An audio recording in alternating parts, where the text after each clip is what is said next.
I really liked watching the skaters that as they grow older, they reinvent themselves and they even just change their from the style of clothes they wear to their style of skating, like Jim Greco in specific, with his Yeah, new video projects and like him coming at his age and like impossibling over picnic tables from flat and stuff like that, or like the slams he'll take are just brutal, man. yeah. I mean, I like that too, and I think that's kind of the wonderful thing about skateboarding is like I can only liken it to my own experience and sort of say like, I like we all start out posers, right? Mhm. We all start out. If you're from the East Coast, probably when you started skating, it was some Cali shit. It wasn't something that like was like indigenous to New York City or wherever. Like it's something that was sort of imported.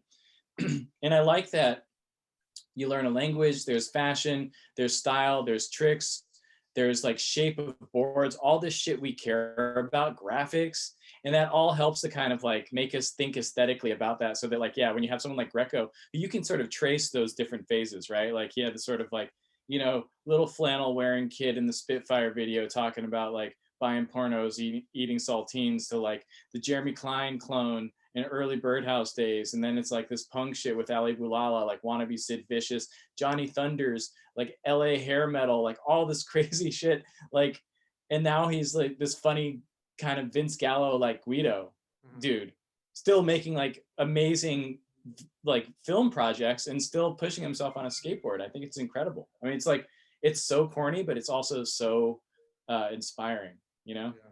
Yeah. Yeah, absolutely, man. I always bug out about how many different types of skating there are. There's like, you could be like on your Philly Love Park, like Mooney Plaza wave. You're just wearing like ridiculously baggy clothes, and you have a very specific style. You could be wearing like, like the whole transition thing, their style of skating to like it's just there's no one type of person who does it. Whereas I know at least in like skating is a lot more popular now, but before it was like thought in the public eye like maybe like you just like skinny jean long hair like front 180 down a 17 stair or something like that, you know what I mean? Yeah, I like that at least now.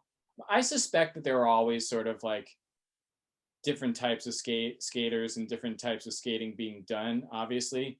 But I think now there's more of a public space for all those things being seen, you know? Like I speaking of like Muni and Philly and all that, like the sort of like what people call the Kalis cosplay dudes, right?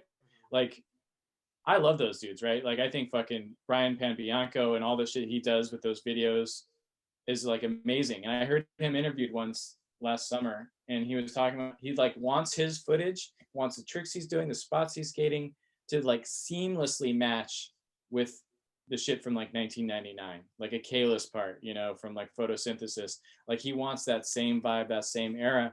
And in a place like Philly, like you can almost get that because like you go to Philly and a lot of those spots are still there. It's still gritty as shit in a way that like many parts of at least my experience of Manhattan and parts of Brooklyn have obviously changed. And so there are these what I like to call like unadulterated strains of like a certain style of skating and a group of like skaters who really care ethically about like what sort of tricks should be done, how they should be done, how you should like be in space, how you should skate plazas and all that. And I think that shit's really cool, Like I always, of course, there should be rules. I mean, of course, like rules need to be broken, but I also like the really pure expressions of a certain aesthetic like that,